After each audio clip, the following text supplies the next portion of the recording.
Oh no, I'm being attacked by a big scary monster and there's no way out. Whatever shall I do? Wait, what?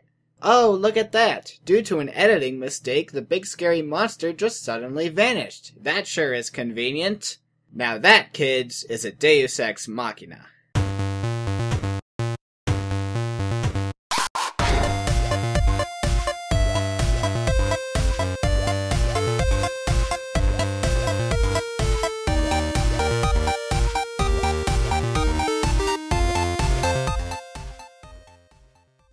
If I were to make a list of all my pet peeves or things I didn't like about the MLP reviewer community, not only would that list be gigantic, but one of the first things on it would be buzzwords. You know, those big fancy, often Latin words that make you sound super smart when you say them, but in reality people almost never use correctly. And today I'm going to be looking at what is probably one of the most abused words in the reviewing community, Deus Ex Machina.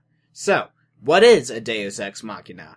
If we want to get a good, definitive definition for Deus Ex Machina, we should go to the best source for these kinds of TV tropes. TV tropes. They define a Deus Ex Machina as when some new event, character, ability, or object solves a seemingly unsolvable problem in a sudden, unexpected way. The term literally translates to God out of the machine, and comes from how, in Greek theater, an actor depicting a god would be lowered onto the stage via a crane, hence the machine, and suddenly solve whatever problem the characters were faced with. Needless to say, this is a really cheap cop-out when it comes to storytelling. Of course, if I were to say that people claiming that the elements of harmony are a Deus Ex Machina are wrong because they don't literally involve cranes and Greek gods, I'd be an idiot. Because the meaning of Deus Ex Machina has been expanded since then, and to help us figure out the more modern meaning of Deus Ex Machina, TV Tropes lays out 3 basic requirements for something to be considered one. 1. Deus Ex Machina are solutions. They are never unexpected developments that make things worse, nor sudden twists that only change the understanding of a story. 2. Deus Ex Machina are sudden or unexpected. This means that even if they are featured or referenced earlier in the story, they do not change the course of nor appear to be a viable solution to the plotline they eventually solve. 3. The problem a Deus Ex Machina fixes must be portrayed as unsolvable or hopeless. If the problem could be solved with a bit of common sense or other type of simple intervention, the solution is not a Deus Ex Machina, no matter how unexpected it may seem. Looking at these requirements, a good number of Deus Ex Machinas in modern stories become apparent. One of the most classic examples would be the infamous Eagles in The Hobbit, which suddenly come in and save everyone at the last second. Or, if you want some examples from My Little Pony, because after all, that is what this channel is all about, then I've heard compelling arguments for the conclusions of Hearthwarming Eve and the first Equestria Girls being Deus Ex Machinas. And while I'm not entirely convinced, I'm still much more willing to buy these arguments than I am for what isn't a Deus Ex Machina. The overwhelming majority of Deus Ex Machina accusations from the reviewer community are thrown at season premieres and finales in regards to the elements of harmony and the recent Rainbow Power thing. You know, just once I think I'd like to see someone complain about Deus Ex Machinas in a character-centered episode, like, Pinky's sudden change of heart in the middle of Pinky Pride is such a Deus Ex Machina. This episode is so lame. It would still be totally wrong, but it would be kinda refreshing.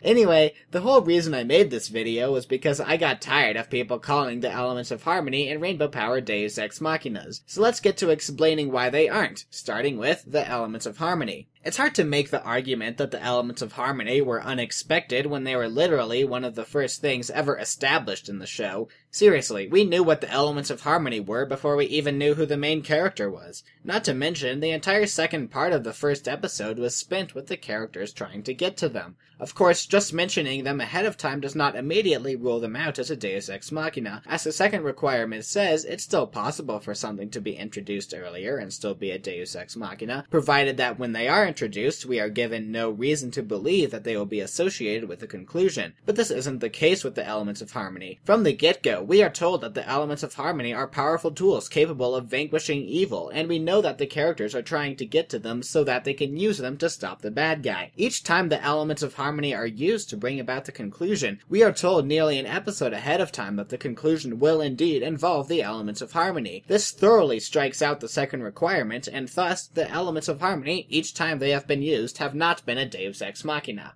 The story is similar with Rainbow Power. This time, though, we had an entire season building up to it, with the introduction of the box that contained it in the season premiere, 5 episodes throughout the season about getting the keys to opening the box, and finally the discovery of the last key and the opening of the box in the finale. Though, to be fair, we aren't made aware that the box would have a direct role in the conclusion until Discord implied as much in the beginning of the finale, which is still plenty of time before it happened. So once again, Rainbow Power fails on the second requirement and is not a Deus Ex Machina. Now, I've heard the argument that while the box isn't a Deus Ex Machina, the Rainbow Power itself inside the box still is, because it wasn't revealed until the last second. But really, that's a moot point, because while we may not have known exactly what form it would take and what it would look like, we were all fully capable of knowing that it existed inside the box, and whatever it was would be capable of stopping Tyrek. So still not a Deus Ex Machina. A lot of the misunderstanding here seems to stem from the misconception that overpowered equals Deus Ex Machina. But the Deus Ex Machina deals with unexpectedness, and not necessarily power.